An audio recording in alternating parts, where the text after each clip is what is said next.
สบายดีจ้าพี่น้องถักทายสบายดีเด้อมื้อนี้มาพบเพาะกับดาวอีกแล้วเนาะมื้อนี้ออกมาสวนมาให้มานาพี่น้องสิมาหว่านเขาที่หาหว่านไปก็คือบ่ออกเลยพี่น้องบ่ออกจักดีเลย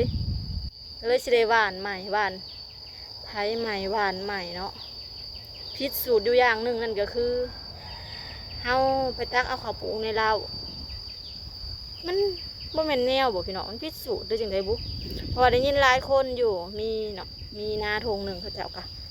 บ่มีข้าวปลูกบ่ได้ข้าวปลูกไว้ก็เลยไปตักเอาข้าวในเราข้าวที่เฮาเทในเราในเงียนะพี่น้องมาหวานก็คือบ่ออกแบบนี้แหละแบบหน้าดาวนี่แหละบ่ออกเทคดีบ่ออกเพราะออกจากเม็ดเลยมันบ่แตกเนาะมันบ่อีหยังเนาะมันเน่าพี่น้องเป็นน้ำเอาไปตักเอาเขาในเราเพราะปกติน่ะข้าวปลูกเนาะสิเอาใส่สอบไว้แต่สมัยพ่อแม่เฮาตะกี้ผมเอาใส่เอียงใส่กระบุงใส่กระตาใส่อีหยังไว้นี่แหละคือสมัยนี้ก็คือใส่กระสอบไว้เนาะคือหน้าดาวนี่บ่ได้เอาข้าวปลูกไว้มีแต่เพราะว่าคันเฮาสิเอาเขาตัวใดเฮาก็สิโต่งไว้เนาะเฮาก็สิเขียนสิไม้ไว้หั่นนะคือเขาดาวเราก็บ่ได้เลือกเป็นข้าวปลูกเขาหยังเลยก็โต่งใส่กระสอบปกตินี่แหละแต่ว่าบ่อยากใส่เขาอันแนวพันธุ์เขาตัวปีกายนี่อยากได้เขาแนวไม้แต่ก็บ่ได้บอกให้บางเอาไว้ให้หั่นนะก็เลยว่าถามแม่แก้วว่าบ่มีอยู่เขาที่ดาวอยากได้นะแต่เป็นเขา11เรื่องแต่มันอยู่ในเทิงเล้าไปตักเอาอยู่เทิงเล้าเราถึงไปตักเอาสอบหนึ่งมาหวานก็สอบหนึ่งก็คือหวานไปแล้วมันบ่ออกบัดข้าวเจ้าเนาะข้าวเจ้าก็คือเอาเขาในสอบในโฮงซีนี่แหละเขาที่เอาไว้ในโฮงซีไปหวานข้าวเจ้าผัดออกพี่น้องแม่นอะไรเนาะบัดเขาเนี้ยเขาให้ใหญ่ฮะผัดบ่ออกนี่เดี๋ยวสิให้เบิ่งมื้อนี้ก็เลยสิได้ออกมาหวานใหม่ไถหวานใหม่บ่มุ่มมืออันบ่มุ่มมือลุเบาหยาดกันได้ปะบ่มุ่มมือลุงบางคือเก่าพี่น้องก็คืออุตส่าห์ว่าไอ้บางว่าสิสบายปีนี้พอแต่ละปีกับไอ้บางนั่นแหละเป็นคนเฮ็ดให้เฮ็ดนาพาเฮ็ดให้เฮ็ดนาซอยน้องเฮ็ดนาให้พ่อให้น้องให้ลูกให้หลานกินก็คือปีนี้ให้ลุงกากเอารถลุงกากรถไถใหญ่ให้หลานทรายมาไถให้มาปั่นให้ก็คือไอ้บางกะเบาแห้งไปเนาะเราก็มีแห้งแหละปีนี้ว่ะสบายเลยเราว่ะสรุปก็คือมุมมือเราคือเก่าเนาะตอนนี้ไอ้บางกำลังออกไปเอารถไถน้อยจะเอารถไถน้อยไถลุงกากเราบ่ว่างเดี๋ยวก็เกรงใจเราเนาะเพราะว่าสุดก่อนก็ให้ร้านมาไถหายก็คือค่าน้ำมูกน้ำมันก็คือบริหารเพิ่นเพราะว่าน้องกับบ่มีเนาะเราก็คิดเห็นอยู่ดอกก็เลยไอ้บางก็เลยไปเอารถไถน้อยจะเอารถไถน้อยมาไถ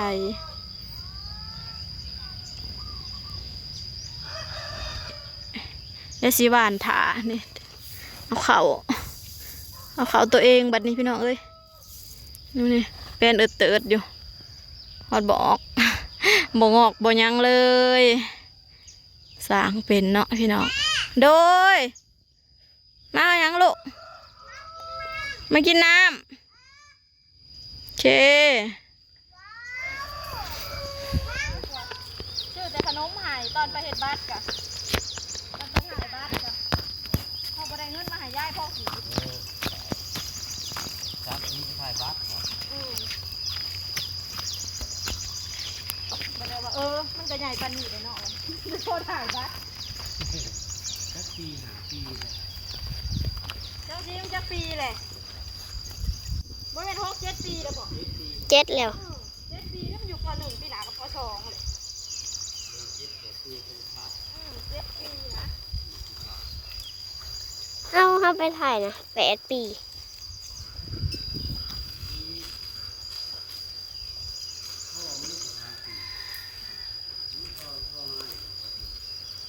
เอาเจ้าคือหวานหานนำ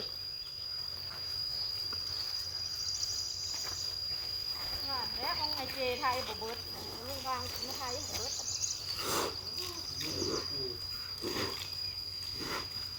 โอ้ยเบิดทางการเล่นกินไว้หยาเลยไปผมรักแม่ไป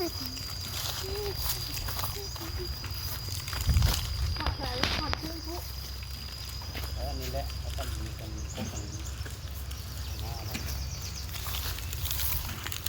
บ้านเด็กเป็นครั้งที่2ของปี หน้าให้เดียวบ้าน2 หน้าไฮเดียวเห็ดที่ เห็ด2เถื่ออยู่กับ2เถื่อมันก็ไม่ไหวแล้ว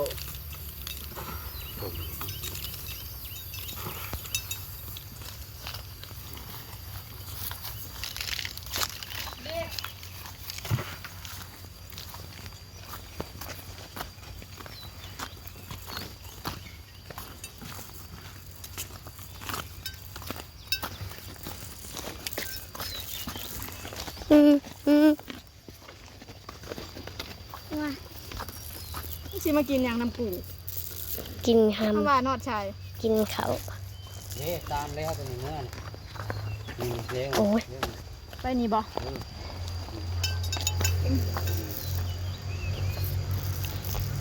มึงว่ากระทางยังหยอกแยะเออ นั่นว่ากระทั่งห มึงว่ากระทางน้ ำเอางอนเลย ำมึงสิดูดขี้ดินมาได้อหัว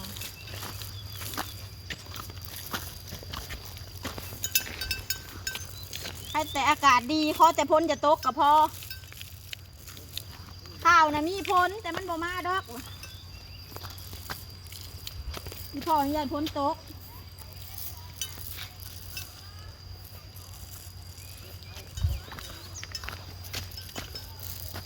ไปทางผูแรงอยุ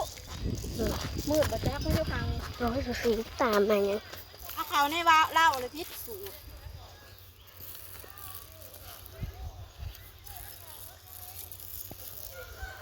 บัดเขาวเจ้าพอออกงามงามเขาบัดเอาเขาวเจ้านะเอาในกระสอบ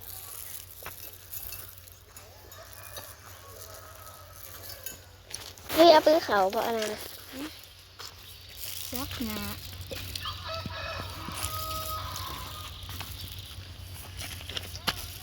เขา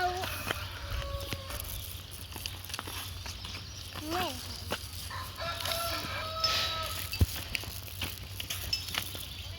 คือสกุสีเลย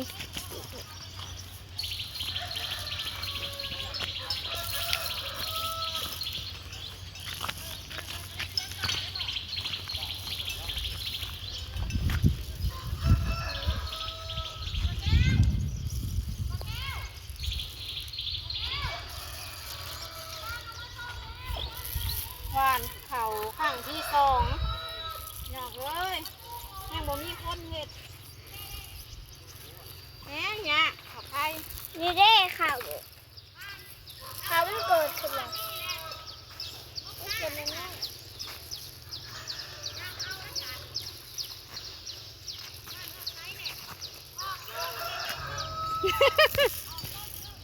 ออกอยู่เม็ดหนึ่งปานี่ปะ น่ะตัวนี้ก็ออก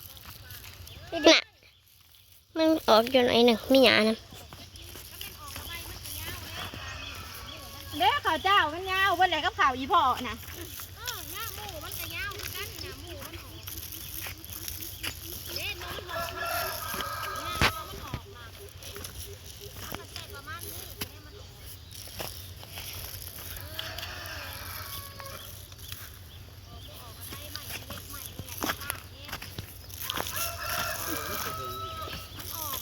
ย่างนั่นจะตามมือไปเห็นเลยน้อง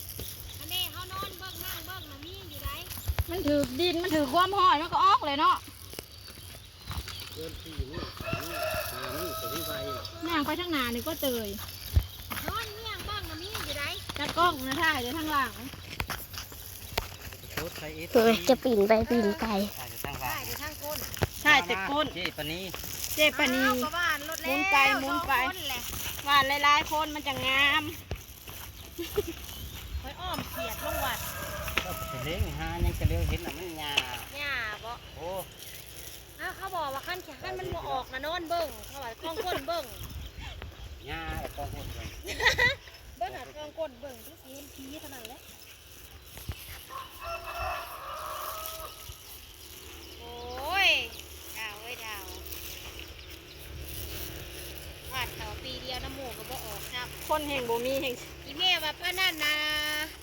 คนไปข ขึ้นให้เอาเองทำอย่างดีแล้วว่ะ คืนหายเอาเองเหอะ เพิ่นย่ามัน อยู่ บ่ เทิง ดีบอกค่ะเพิ่นจะทำเอาว่าซั่น อยู่เทิงเรา เรื่องเล่าแล้วอ่ะโอ้ยเขาบัดเฮานั่นเฮาไปซื้อกินมันก็คือจังคักแต่เขา11เป็นหยัง ลอยเอ้าข่อยอ้อมเคียดยังวะ ปิ้งปลาดุกค่ะเด้ ไม่ได้จะไร เขาซื้อมาหอยในหน้าต่าง หน้าต่างเขา ข้างในข้างใน อยู่เพื่อนแล้วนะ เออ ปีกปลาดุกก็มี ไม่มีคือบ่มีเขา ปีกไก่ก็มีอยู่ในหน้าต่างมีกระห้อยไว้อยู่หน้าต่างแล้วก็อ้อมกิน เอานี่นี่บ่มีหอดเขา เออนั่นสิว่า ว่านหอดที่ได้แหละว่านก็ว่านได้ทางนึง เครื่องแล้วเครื่องแล้วค่ะ ก็สอบนึงจ้ะ เขามันสอบน้อย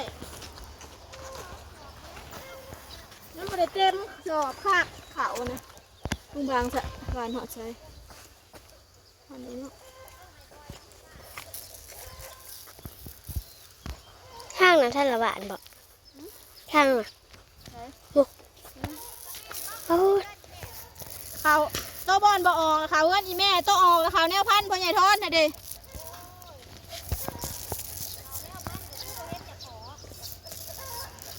ขนาดถ้าหวานบักหลายๆด้วยนะยังบ่อยากออกฮะเด็กๆหวานคือจังหวานที่อยู่ได้ถ้าบ่ออกโอ้ยเขากินได้ไล่บริงามเพราะเขาเฮาก็มากี่ตัวซื่อๆ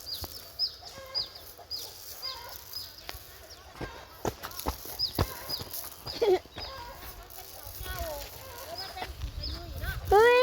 ก็ที่ ว้าวเจ๊ออกในทีได้ไล่ พ่อบอก บริงามเท่าเขาในสอบ ได้8 นาที หวานแล้วพี่น้องหนกเลยถ่ายน้ำกระบอกดันอีลุงบางสู้บาทนี่พี่น้องเอ้ย โมมุมมือเล่าคือเก่าเนาะโอ้คนเขาไปไทยในบอนซอกบอนสวนไทยกับสิบยากปันไดดอกพี่น้องเพราะว่าเอารถใหญ่ไทยเลยเนาะไทยขาดกับสิบยากปันไดผ้าอีพ่อไว้ใส่วะ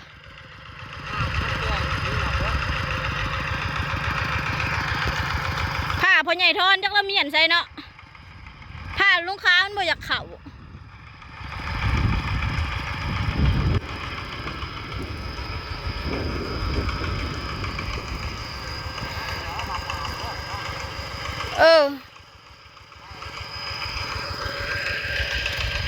โอเคจ้ะพี่น้องถ่าติดตามตอนต่อไปเด้อว่ามันสิออกบอหวานรอบที่2เนาะเขาเจ้านะเม่นออกเขาเจ้าให้ต้นนะให้หน่อยทั้งผู้โอเคจ้ะพี่น้องสำหรับคลิปนี้เราก็ขอจบคลิปไปเพียงสำนี้ก่อนเด้อจ้าพอกันคลิปหนะฝากกดไลค์กดแชร์กดติดตามฝากเขาเบิ้งเขาส้มคลิปในเด้อพี่น้องเด้อชีวิตสาวนาหวานเขาปีแรกก็บอกซ้ำ